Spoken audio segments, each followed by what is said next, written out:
Oke, selamat pagi. Saya mau coba evaluasi untuk minggu lalu dari tanggal 11 sampai tanggal 15. 11 di sini. Nah, pada saat tanggal 11 itu kan hari Senin. Hari Senin setelah satu hari setelah NFP.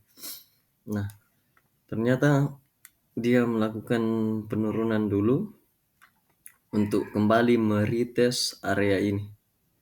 Area yang saya mark ini warna biru. Nah, ini turun, kemudian dia engulfing lagi, turun, kemudian di tanggal 12 kembali engulfing, menunjukkan bahwa area ini 1, 2, 3, 4, 5, 6, 7, 8 itu merupakan suatu pertahanan bullish yang sangat kuat.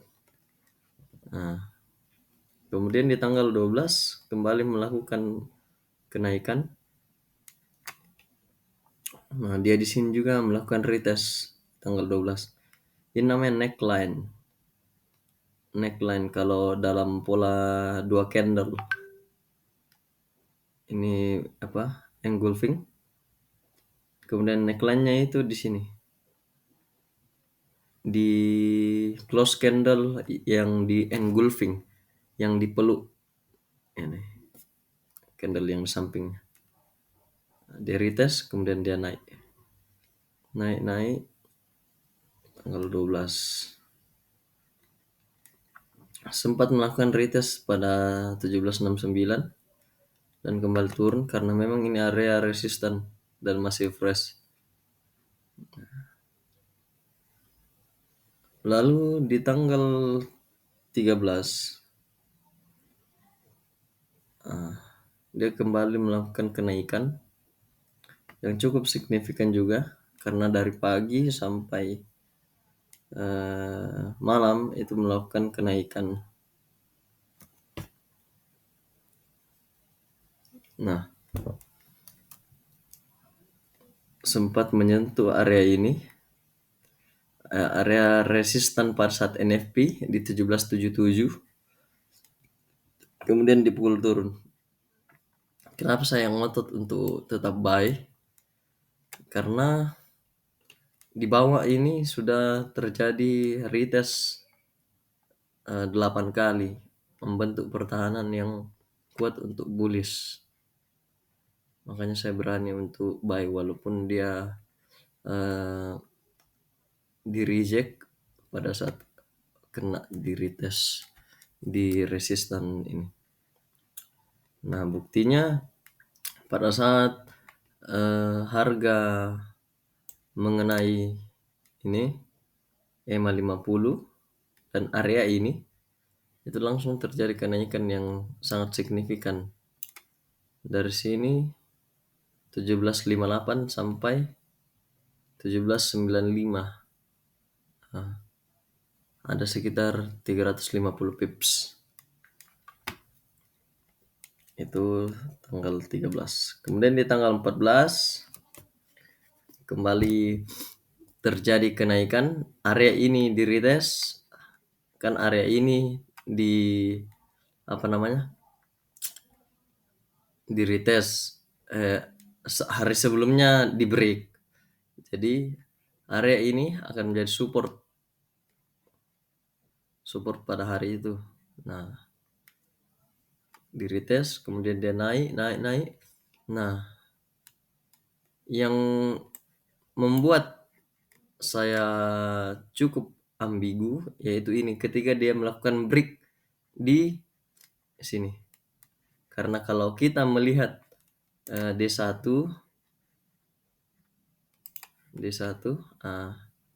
area tersebut adalah ini saya kasih lihat. Nah, seperti itu.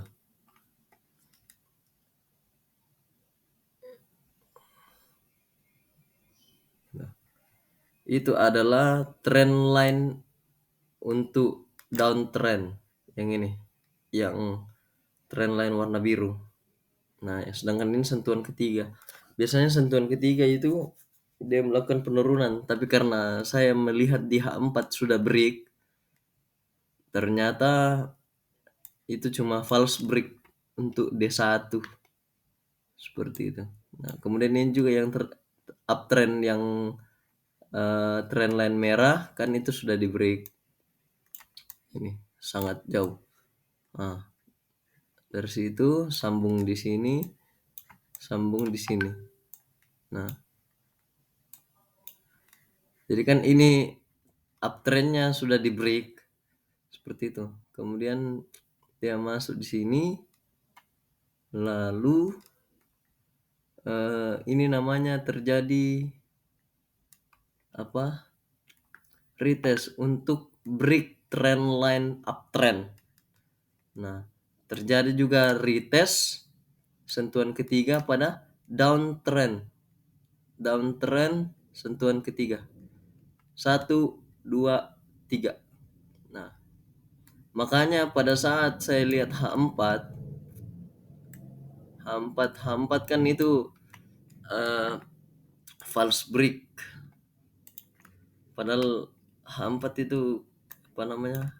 Bisa dibilang candlenya cukup apa ya? Cukup signifikan. Lumayan lah. Nah, ini. Dia kan break ini. Dia break, tapi ternyata dia masuk lagi.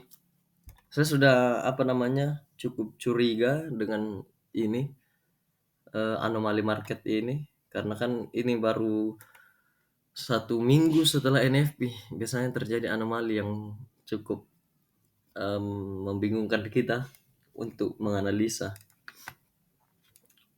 Dia kembali masuk ke channel ini. Ini kan channel apa? Trendline D1 yang ini yang warna biru.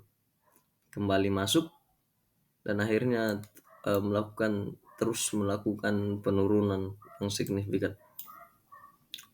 Kenapa saya memilih buy ketika dia ada di sini? Karena saya berasumsi bahwa dia akan retest di sini. Kemudian dia akan retest di sini. Ini. Ternyata level ini ya. Sabar. Level ini. Nah, itu ternyata di break lagi. Dan kemudian dia mau naik dan ternyata itu hanya retest, kembali turun lagi. Nah, yang sekarang adalah kita harus mencoba menunggu karena dia berada di antara uptrend. Kalau misalnya kita tarik garis dari double bottom di sini, ini kan double bottom 1, 2, saya tarik garis dari sini, sambung ke sini, tarik ke atas sampai ke atas. Nah, itu masih dalam posisi uptrend. Jadi kalau misalnya di uptrend, dia akan melakukan break di sini, ini area ini akan di break, bahkan harga lebih tinggi dari ini. Tapi kalau misalnya dia break area ini, dan area ini, itu paling jauh akan turun sampai kembali ke area ini, kembali ke area double bottom sebelumnya 17-19 seperti itu. Jadi apa namanya, untuk hari ini saya masih memilih untuk apa mencoba melakukan posisi buy, tapi tidak menutup mata kalau misalnya terjadi setup sell, kita melakukan perubahan seperti itu kalau ada konfirmasi untuk sell.